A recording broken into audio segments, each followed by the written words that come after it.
And we are back. And on this night in spooky season, we went to the theater to go see Good Boy from 2025, rated PG-13 with a runtime of 1 hour and 12 minutes, according to IMDb. This comes to us from director Ben Leonberg, with writing credits to Alex Cannon, which I'm assuming is his wife, and Ben Leonberg. This stars Indy, and according to IMDb, a loyal dog moves to a rural family home with his owner, only to discover supernatural forces lurking in the shadows. As dark entities threaten his human companion, the brave pup must fight to protect the one he loves most. So I'm going to out myself. I thought I might cry. I didn't, but I was pretty close, and I actually knew what was going to happen because I just didn't want anything to happen to the dog. And if something bad was happening to the dog, I would not have gone to see this in the theater. So kudos to the writers and director for this, because this was such a fun watch. It was scary and jarring and heartbreaking and sweet. And if you stick around after the credits, there is an amazing end credit sequence that happens. Amazing. My original number was an 8, but I'm off the bat going to tell you that ends little thing made it a 10 for me. I think he said that's only for the people who see it in the theaters. Yes. So, folks, get your ass to the theaters now. It came out October 3rd. It's, I'm sure it's doing well. There's no budget information on IMDb, but currently globally, it's made a little bit over $7 million. This thing should do 10 times as much. It is a really, really good story and really well done. And also, I think if you don't like slasher kind of horror, this is a really good alternative to that. So that's a lot of you people out there. So get your butts in the theaters and go see Good Boy. G, I'll start with you. What did you think of the film without giving out spoilers? I thought it was good. Were you panicked by any of the scenes? Yeah, I was scared for a lot of this film. I get easily scared. Right. But was it because why did you feel scared? Because of what was happening or what was possibly going to happen to a character in the film? What was possibly going to happen, I'll say to the dog. I mean, That's not really giving anything away. Obviously, supernatural forces, the dog point of view, that's not a spoiler. Mm-hmm. I was scared of something happening to the dog because I didn't really care about Todd.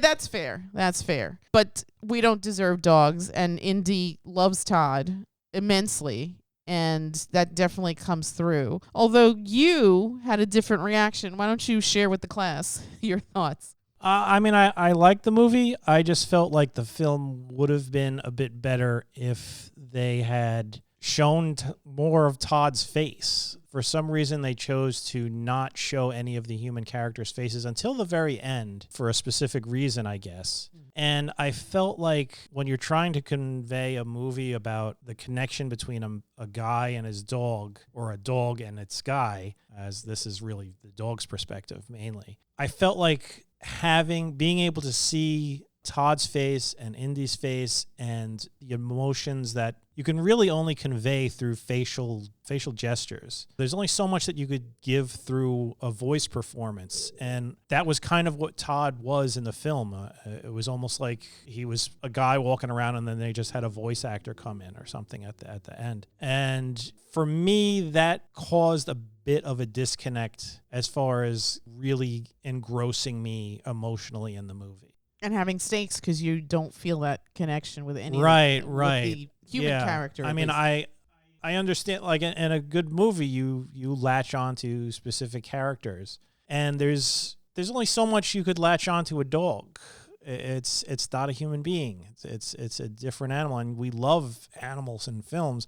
We never want to see anything bad happen. No, we riot. But there have been other movies where there was partnership between a human and a dog, and I just felt there was more of a connection there because I could see both their faces, and I could see how the human reacts to the love of the dog, and the dog reacts to the love of the human. I felt like I understand what you're saying, but it didn't bother me because to me the main focus was Indy, and kind of to G's point, there were points where I didn't care for Todd. I kind of felt like Todd was a jerk, but as you watch the film, you understand why, and it's kind of heartbreaking because we're not going to spoil this because it just came out at the start of the month, and I think that this is a film that you should really go into blindly, although there's spoilers galore all over the internet. So if you really want to find out about this film, you can, although I think the better way to watch it is to just go into it blindly and just be pleasantly surprised. I think the story is strong. I think that for an untrained pup, Indy gives a spectacular performance, and we come to find out later that I guess Indy's in the union because he can only work 2 hours a day, and this spanned over the course of 400 days of shooting. Wow. Remarkable. I'm going to go to you. Without giving away spoilers, what did you think of the horror of the film? Did it hit? Did it land? Did you feel any kind of jump scares? I know I jumped up at one point. There were at least 2 spots where a jump scare got me in this movie. And yeah. Okay, that was definitely one for me. And yeah, so they definitely staged stuff very well. They created a tense atmosphere. And it's a dog. You don't want anything bad to happen to the dog. You never do.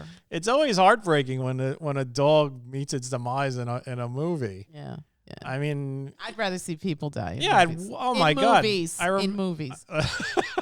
Yes, in movies. I mean, I remember as a kid watching some film about the Titanic, and people are dying left and right. And I saw a little dog sitting there, and I lost my mind. I was like a little kid when it came on, and I was just like, "What happened to the dog?" Like my mother, I think my mother lied to me and was like, "Oh, yeah, it totally made it to the lifeboat." No, it didn't. It didn't make it. But in this, yeah, you're confronted with that the entire time, and you don't really know what's going on. I think by the end of the film, you can kind of figure out what's going on, or at least I have my ideas about what was this entity. That's not really a spoiler, giving away that it's some kind of entity. You see it in the trailers. You see it in the trailer. It's on the poster. Those dark hands reaching out. And I felt that it worked for me as far as the horror goes. Like I said, I think it would have got me a little bit more if there was more of a, if they had that established face to face with the 2 characters. I honestly, I still don't really understand 100% why they chose to not have humans' faces in the film. I mean, I can understand the dog is low to the ground, you're usually looking up and whatnot, but still, I mean, it was a definite choice made by the filmmakers to have people's faces always obscured or blurred or in shadows or cut off. And I don't know if that was, for me, that took a bit of it away. I think I would have been a lot more emotionally invested if I could see that emotional connection between those 2 characters rather than just relying upon the dog. The dog was great, don't get me wrong, but still, when you're watching a film, it's always good to see people working off each other. I'm going to ask G the same question. G, did that part of the story bother you? That you don't really see Todd? The focus of the film is mostly Indy. I mean, Todd is in scenes, but he's not very visible. You never see his face. There's never that interaction with Indy. Did that bother you? Yeah, not really. Maybe it would have made me care for him a little bit more because, like I said, I didn't really care for Todd.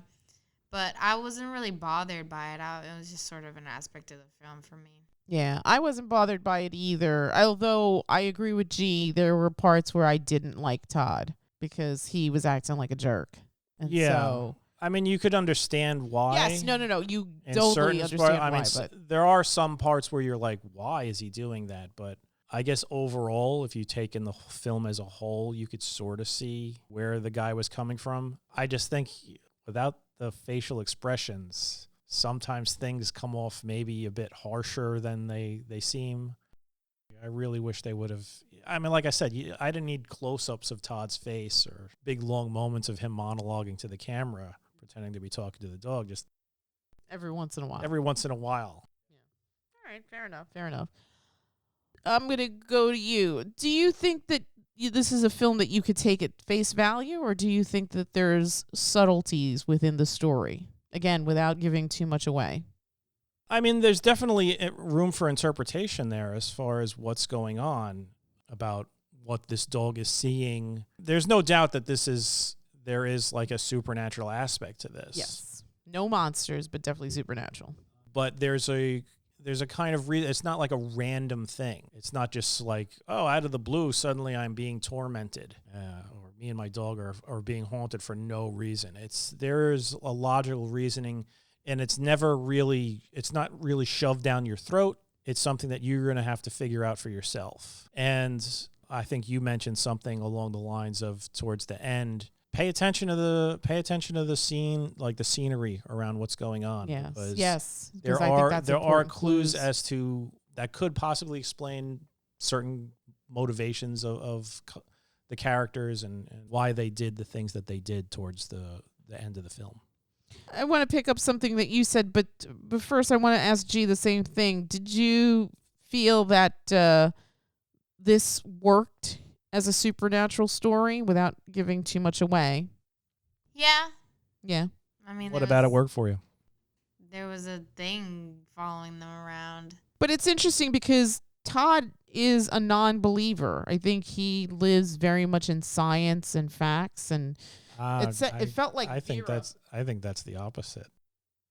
Oh, because of what he was doing. But I feel like Vera was more concerned about where he was, the space that he was going to be inhabiting, whereas he was just like, that's crazy, whatever. I mean, I understand what you're saying, but I think that sequence was more desperation for something, not necessarily that he believed in any of that, but I think he was looking for solace.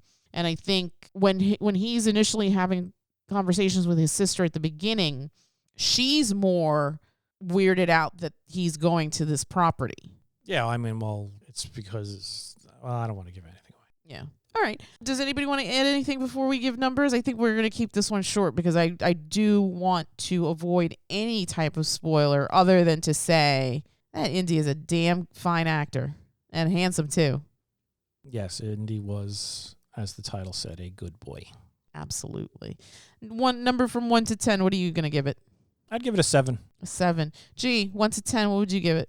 I think 8. 8. I'm going to give it a 10. I think that, and like I said, initially when I watched the film, it was an 8, but that end sequence really, really did it for me. Folks, if you can... But it's not really part of the movie. It's not, but it's an addendum to the film. And it's a lovely explanation of how they made the movie. Yes, and I think that adds to the story because you go through this journey with this dog, and then you have your resolution, and then lo and behold, here's the filmmaker and Indy to show you the magic of filmmaking. And so that kind of bumped it up because he didn't have to do that, but I appreciated that he did that. And I thought it was funny, like how he kept stressing again, the dog has no formal training. Yeah. So I found that quite endearing. And then to see Indy sort of in his natural state with his human, just sitting there and being, to your point, a good boy. I think that added to it. I think it's funny, G mentioned that Leica's going to come out with a film soon, and I love the end sequences in Leica films because I think that also adds to the story watch experience because you see the behind the scenes of how they craft these wonderful animated films together. Mm-hmm. So the only other problem that I have with this film is that it is almost impossible to get to a theater. It is not playing in very many places. I really would love for these production companies, to really do an effort to distribute here because this film, I think, would have more traction if it was more readily available. I did an internet search in Manhattan, of all places, where there's okay, it's not like Starbucks that there's one every other block, but there's quite a few theaters in the city. And I could only find 3 theaters that played this. And I was like, what in the hell is going on? I mean, it's been out for a month, and it's a low. It's not even been a month. It's less than a month. It's 3 weeks. Yeah, that's a long time for a movie now. Fair now, yes. But I feel like the productions are doing this film a disservice because I think that word of mouth is what's going to propel this. I mean, I'm sure they didn't spend $7 million on this film, but this movie has made $7 million. So this is a good return on investment because you don't have big name actors in this. There's not these crazy special effects in it. So I'm assuming that the budget was like 1/10 of that amount, maybe even less. So this movie is a worthwhile investment and a great rate on return of investment. So companies, do yourselves a favor as well. When you've got something like this, a horror movie from the point of view of the dog, what could be better than that? I've never heard of that. As soon as I saw the trailer, I was like, my ass is going to be in a seat in the theater to see this.